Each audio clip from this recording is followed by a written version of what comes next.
I'm Teresa. Lying in this hospital bed, half my head shaved and bandaged, I can't help but reflect on how I got here. The beeping of the machines around me is a constant reminder of the battle I've been through. Just a few hours ago, Dr. Patel, a neurosurgeon here at Stay Mary's, sat down beside me and told me the devastating news. Teresa, he said, his face grave, the mass behind your ear is not benign. It's a rare form of cancer called chordoma. It's been growing along the base of your skull and is now pressing against your brain. Cancer. The word I'd feared but never dared to say aloud. How did it come to this? As I look back, I remember the first time I noticed the lump. I was in the shower, running my hands through my hair when I felt a small, barely noticeable bump behind my left ear. At first, I didn't think much of it.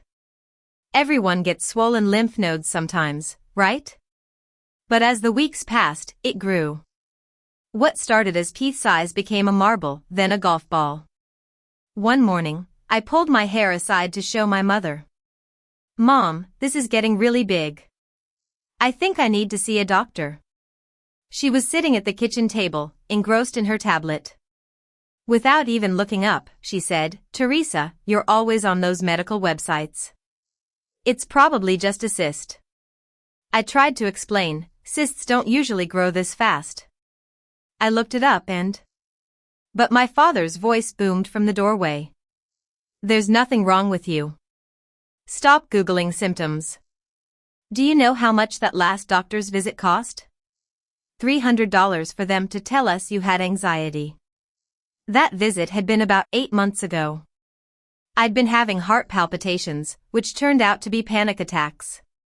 Ever since then, my parents had labeled me a hypochondriac. Every headache, every pain, every concern was met with eye rolls and accusations of being dramatic. I pleaded, "Dad, this is different. It's visible. Look." But he just scoffed. "You're 22 years old. If you want to waste money on doctors, get a job and pay for it yourself." I did have a job.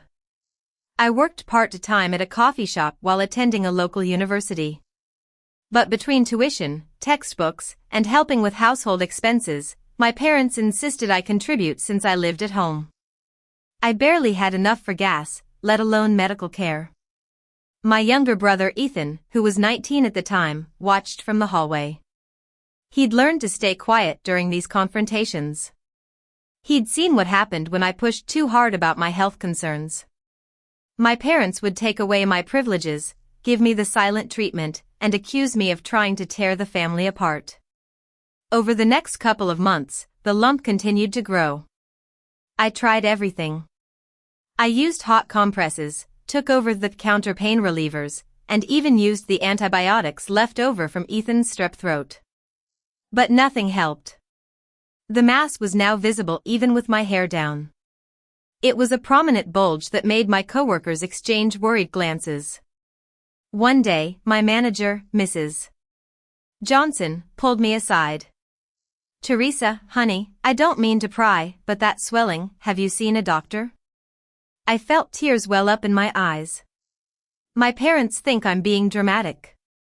She frowned. "You're an adult. You don't need their permission." I explained, "I know, but I'm on their insurance and they have to approve any claims.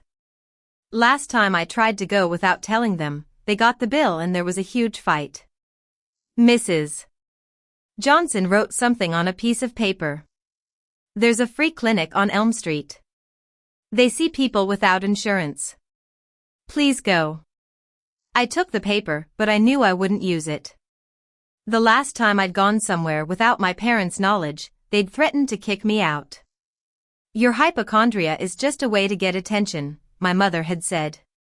3 months after I first noticed the lump, it had grown to the size of a baseball. The pain was constant, radiating down my neck and into my shoulder. I started wearing scarves and hats, even in warm weather, trying to hide the deformity. Headaches soon followed. They were blinding, nauseating pain that made it hard to function. I'd stumble through my shifts at the coffee shop, gripping the counter when vertigo hit, praying I wouldn't pass out. One evening at dinner, I couldn't hide my pain anymore. My father got angry. "This is getting ridiculous. The groaning, the suffering. You just want attention." I whispered, tears streaming down my face, "I want help. Please, just let me see a doctor. I'll pay you back." He sneered, "With what money? You can barely hold a job because you're always sick. I think you're just trying to get out of your responsibilities. University is hard, work is hard, so you invent illnesses to avoid them." My mother nodded in agreement. "Remember when you thought you had appendicitis? $600 for a stomach ache. Or the time you thought you had meningitis. Just an attention-seeking headache." I protested weakly, those were real symptoms. Just because they weren't the worst-case scenarios doesn't mean. But my father slammed his hand on the table. "Enough. I've made an appointment for you with a psychiatrist. Because the only thing wrong with you is in your head." The psychiatrist appointment was a disaster. Dr. Wilson, a friend of my father's from the local club, spent the whole session talking about health anxiety and somatic symptom disorder. When I tried to show him the lump, he dismissed it without even looking. "Your father mentioned you've been fixated on this alleged growth. It's common for anxiety to manifest as physical symptoms." I pulled my hair back. "It's not alleged. Look at it." He glanced briefly. "I'm not a medical doctor, but that looks like a simple lipoma. Harmless. Your preoccupation with it is concerning." I left with a prescription for anti-anxiety medication and a recommendation for cognitive behavioral therapy. My parents were triumphant. They thought they'd been right all along. I was just anxious, creating problems where none existed. But the mass kept growing. By the 5th month, it was affecting my hearing in that ear. The headaches were daily, and I started having episodes where the world would tilt, my vision would blur, and I'd have to grab onto something to stay upright. My mother would ask, "You're taking your anxiety medication, right?" Dr. Wilson said it might take time to work. I was taking it, hoping maybe they were right. Maybe this was all in my head. But deep down, I knew something was terribly wrong. The lump was hot to the touch, and I could feel it pulsing with my heartbeat. 6 months after I first noticed the lump, I woke up to find my pillow soaked with fluid. The mass had started draining, a foul-smelling discharge that made me gag. When I showed my parents, my father just handed me hydrogen peroxide. "Clean it and stop being dramatic. It's probably just an infected pimple finally bursting." An infected pimple the size of a tennis ball? But I said nothing and cleaned it as best I could. Then, at work, it happened. I was reaching for a box of coffee beans on a high shelf when the vertigo hit harder than ever. The world spun violently, my legs gave out, and I crashed to the floor. This time, I couldn't get back up. My body convulsed, foam filled my mouth, and the last thing I heard was Mrs. Johnson screaming for someone to call 911. When I woke up in the hospital, Dr. Patel was there. He told me about the cancer, about how advanced it was. 6 months ago, it would have been a relatively straightforward surgery. Now, it had invaded the surrounding tissue, wrapped around critical nerves, and extended into my brain cavity. The surgery took 14 hours. When I woke up, Dr. Patel told me they'd gotten most of the tumor, but it had been growing for at least a year, possibly longer. The pathology report showed multiple growth phases. If they'd caught it when I first noticed the symptoms.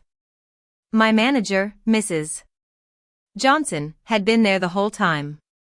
She'd told the doctors everything about how my parents had dismissed my concerns. My parents came to the hospital once, flanked by their lawyer.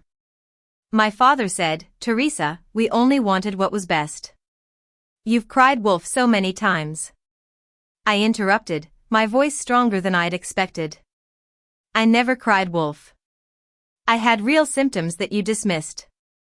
Every single time. Their lawyer whispered something to them, and then my father said stiffly, "We should go. Get well soon." They left, and I haven't seen them since. Their lawyer dropped their case after seeing the medical records. The clear timeline of a growing tumor, the documented requests for medical care, and the psychiatric referral instead of proper examination. Several doctors who reviewed the case said it was medical neglect. Mrs. Johnson became my support system. She helped me navigate the legal system. I had grounds for a civil suit because I was 22 and had been denied necessary medical care by my parents who controlled my insurance. The surgery alone cost $250,000, and the ongoing treatment would be more. Ethan visited me without our parents' knowledge. He was full of guilt. I knew something was wrong. I could see it growing. I should have said something. I told him, "You were a kid. And you saw what happened when I spoke up. This isn't your fault."